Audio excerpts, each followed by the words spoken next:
Hello everyone, my name is Marina Robles. I'm an architecture major, and for my Cosmology project, I chose to study black holes in the form of artwork. I created an acrylic painting on canvas, and it illustrates a diagram of a black hole and a light beam going straight into it. When I first signed up for Cosmology, what interested me the most is black holes. There's so much mystery behind this phenomena. Where they come from, how they are created, and how they are illustrated. When we first studied it in class, I was extremely fascinated and looked forward to presenting this as my project today.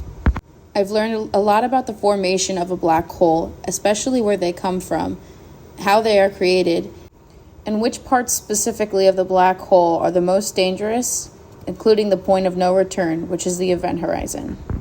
Starting off, a black hole is a gravitationally collapsed object that comes from massive stars tumbling when their fires die and the forces of gravity are inevitable. A black hole is not in itself a real hole. It is called a hole because the light surrounding it makes the center of the entrance of the black hole appear as one. This is called the photon sphere.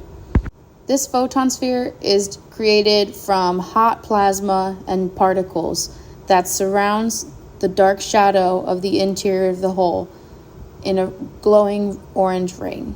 It lies directly outside of the event horizon, and as I said before, this event horizon is the point of no return and is what creates the dark shadow of the black hole.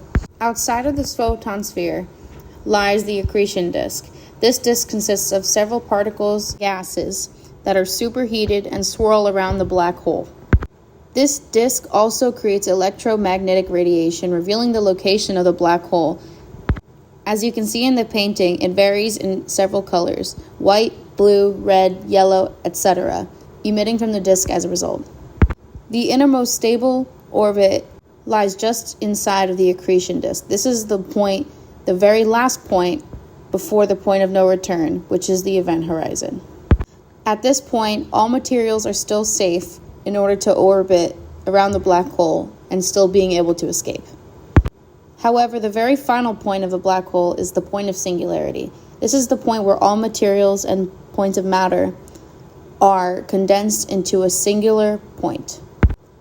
Again, this point specifically, and it's not to reiterate and repeat myself, but this point specifically is where matter is so finely condensed into this small singular point, or the point of singularity, that the force of gravity is so strong that it can defeat light.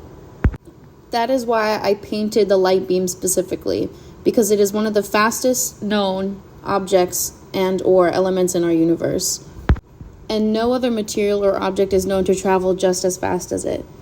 But for a black hole to conquer it shows how forceful and strong the force of gravity is in regards to a black hole.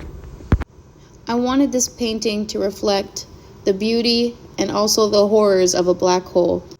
I don't mean this in the way of being scared of it, but I mean it's a point where we don't really know what's behind it. Interstellar and movies such as that go into different depictions of what they think it looks like and what they think is beyond it. However, I feel as if we will never know. Because of how strong the force is, maybe we need to come to the exception that there is nothing for us to know about it, because at that point, we are beyond the void. I say this, but I still am curious about what lies there, how it feels, how does that force of gravity feel, will that crush us? I don't really know, but I look forward to possibly finding that out in the future. Maybe when our sciences and our technologies develop further and we develop more research as a result of traveling space, we can find out what really lies behind it. Thank you so much for hearing my presentation out. And I hope, just like me, that your projects have fascinated you and have interested you as much as this one has for me. Thank you again.